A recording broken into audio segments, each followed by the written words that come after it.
Hey guys, Richard Holden here, and welcome to the channel. What is the best cam for my turbo 4.8 liter? Actually, that's the wrong question. The right question is, how can I pick the right camshaft for my turbo 4.8? Let's take a look. Hey guys, before we get going on this video, make sure to join me live nightly, 7 p.m. Pacific Standard Time. If you've got questions about any aspect, performance, cylinder heads, camshafts, any motor, doesn't have to be an LS, doesn't have to be a small block Chevy, can be a big block, can be a Honda. I've tested it all. If you've got a question, chances are I have an answer, or somebody else on the live feed also might have an answer. If you've got a question, remember, join us live, 7 p.m. live on YouTube. Let's get to our video. In this video, we're going to take a look at what goes into choosing the right camshaft for your turbo 4.8 liter. And naturally, the first thing we're going to look at is the camshaft on your naturally aspirated 4.8 liter. You see, it's very important to pick the camshaft for your naturally aspirated motor because that's going to dictate what happens on your turbo combination. Now, yes, ultimately, the turbo is going to dictate how much power you can ultimately make on your turbo combination. But the camshaft is going to dictate two things. One, how much boost it takes to get to that power level if you max out your turbo, but also, and more importantly, what happens on the low part of the power curve, how responsive that combination is with that particular turbo. Are you confused yet? You won't be. So check it out. So we're going to go through a lot of these camshafts fairly quickly because the best way to understand how to pick a camshaft for your turbo 4.8 liter is actually to pick the right cam for your naturally aspirated 4.8 liter. And this is a 4.8 liter. It has a JE small dome forged piston in it, but is otherwise stock. Stock head. We have valve springs in it, stock intake manifold, stock block and crank and rods and that stuff. So we ran this thing on the dyno with first the stock camshaft, so the LR4 or LM7 camshaft, they're the same, and run with long tube headers in our HP management system. With that LM7 cam, it made 344 horsepower and 345 foot-pounds of torque. And we need to understand for your turbo combination what it's doing naturally aspirated, because that's going to dictate what it does under boost. A lot of guys don't realize that the turbo ultimately is going to dictate how much power you make. So if you have a 700 horsepower turbo on this motor, you can make 700 horsepower even with a stock cam. If you put a bigger camshaft in it and the turbo is a 700 horsepower turbo, it's going to make 700. It's just going to do it at a different boost level. So we need to be concerned with what happens to our NA power output and focus on where we want the thing to make power. So this is a stock LM7 camshaft. Here's what happened when we put a Brian Tooley Racing Torq Cam in, and this is just another example. There are lots of other cams available from Comp and Cam Motion and Texas Speed and stuff, but I'm just showing you different camshafts. So on this Torq Cam, we basically picked up power everywhere. Peak power was up to 375 horsepower. Peak torque was up to 360 foot-pounds, but notice that we picked up power even down at 3,000 RPM over the stock cam. That's a good deal, and a mild cam, the right kind of mild cam, will do that. Here's what happened when we stepped up in camshaft to a camshaft from Summit Racing. I'll go ahead and give you the specs on the Summit Racing cam, and also I should put up the specs on the Torq Cam. From Summit Racing, it was 600 lift, 218, 227 degree duration at 50, and 112 degree lobe separation. And it indeed made a lot more power. Power was up over 400 to 416 horsepower.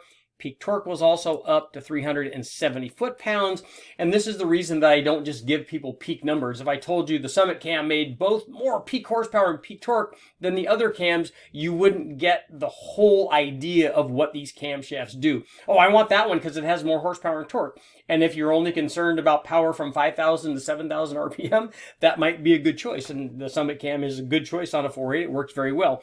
But if you look at power below 3,700 RPM, the smaller, milder camshaft actually makes more power. You might be thinking, yeah, but Richard, if I have a stall speed converter and I'm at the track and I'm drag racing, it's going to come up against the stall and I'm going to take off, and then the bigger cam is going to win because it makes more power.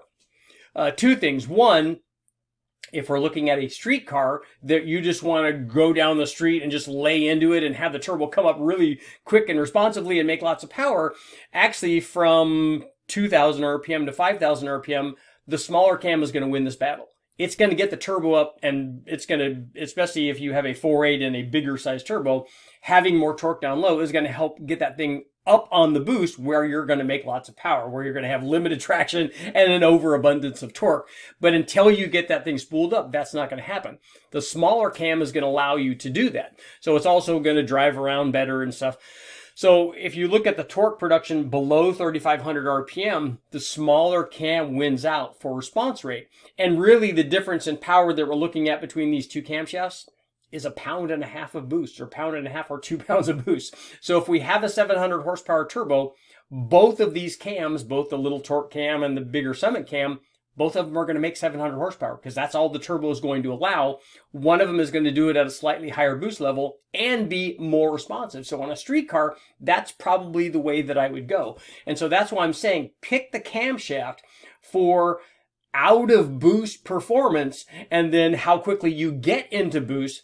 If you're drag racing, obviously you're going to pick the bigger cam because you're going to have a bigger turbo. You're going to be running more RPM. All of that stuff is going to favor that side of the curve. But for a street combination and a street turbocharged deal, I would pick a smaller cam, especially on a 4.8 liter. So now let's take a look at how to lose power even more with the improper cam selection.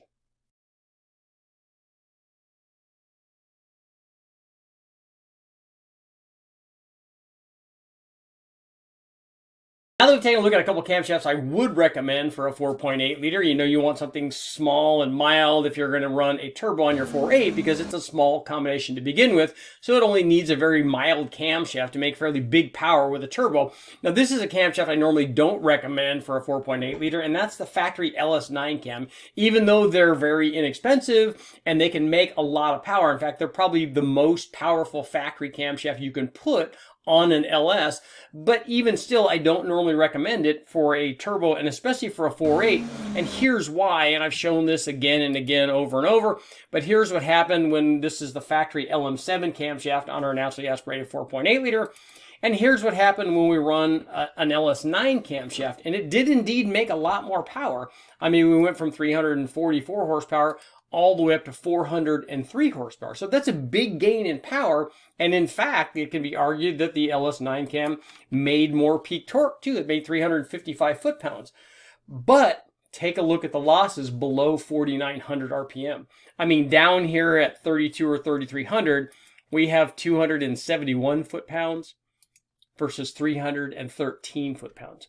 That's a huge drop in torque on a 4.8 liter. And what will happen, in fact, it made less torque all the way up to 4,900 as we pointed out. But what will happen is you're just going to kill turbo response down there. So this thing will not come on the cam. You'd have to have a lot of torque converter to make this LS9 cam work. And you can, and guys use it. Just know that even compared to a factory cam, this camshaft is definitely going to be down on low speed power and greatly down on turbo response, especially on the smaller 4.8 liter. This is not quite as pronounced on if you go up in displacement, 5.3, 6.0, but even on those, you're going to lose power with the LS9 cam. It's got a really wide LSA. It's designed for the blower application. They purposely made this thing so that it would idle nice and make and concentrate on power production higher in the RPM range, because on those positive displacement supercharged combinations, they have plenty of low speed power already from the immediate boost response of the blower. On a small displacement turbo application, LS9 cam, not one of the cams I'd recommend. Now I know what you guys are thinking. Richard, this is all well and good. These are all naturally aspirated deals. Let's take a look at some boost.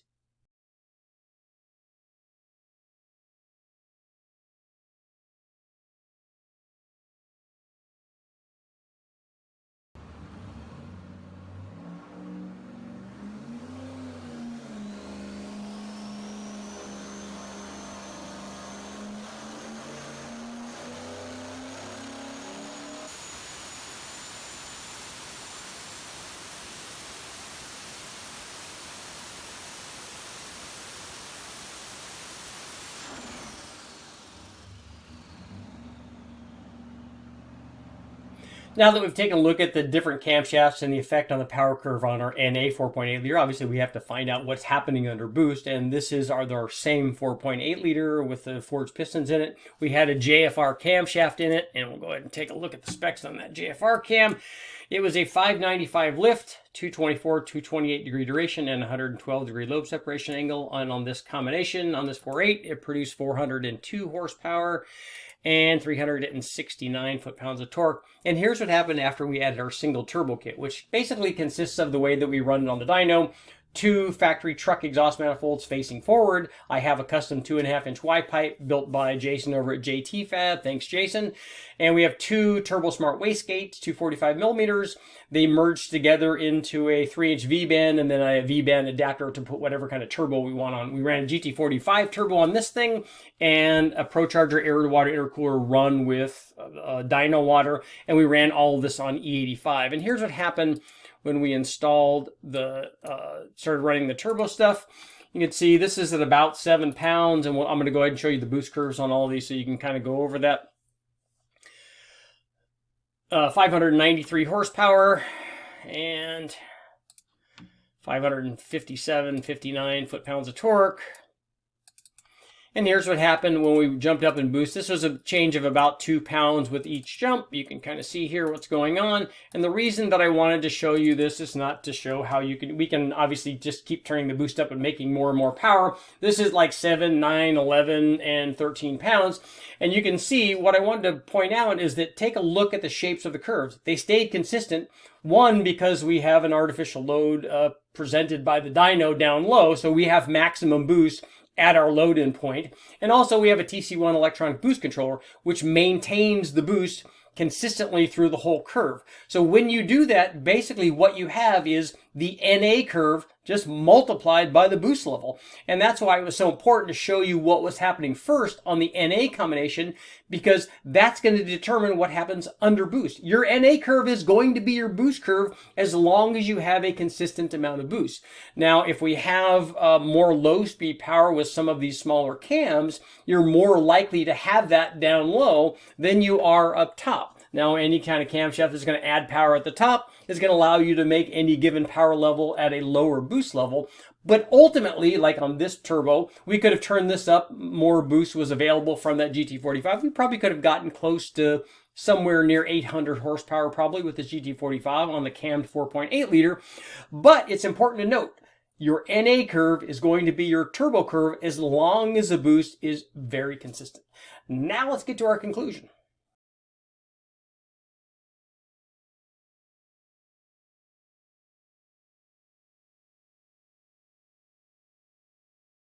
Okay guys, I know I promised to show you the boost curves, and I didn't forget. Actually, the data logging from the dyno is not good. It's kind of erratic and all over. So rather than go over what the problem was, I didn't want to like confuse the issue then show you that. But the boost curves provided by the TC1 electronic control, as you can see from the power curves, were very consistent. They varied by 2 pound increments. That's how much we turned it up. So it was 7, 9, 11, 13 pounds. You can just assume that the power curve is going to mimic the boost curve, and that's exactly what happened. So now what do we learn from the different camshafts on our naturally aspirated deal and how they equate to different turbocharged combinations? Well, it's very important for you to understand that most of the time when you're driving around in your Turbo LS, you're going to be driving around out of boost. In fact, probably 90% of a street car time is driven in the NA condition and not under boost. I know the guys are going to argue that I'm in boost all the time. You're actually not. But more than that, the important thing is the power output or the power curve of your NA combination, which the camshaft obviously helps dictate that, is also going to dictate what the motor does under boost. And eventually, the power output that you make under boost with your turbo combination is going to be a function of whatever size turbo you select. So if you have a 700 horsepower turbo, it's going to make 700 horsepower. If you have a 1,000 horsepower turbo, it's going to make 1,000 horsepower.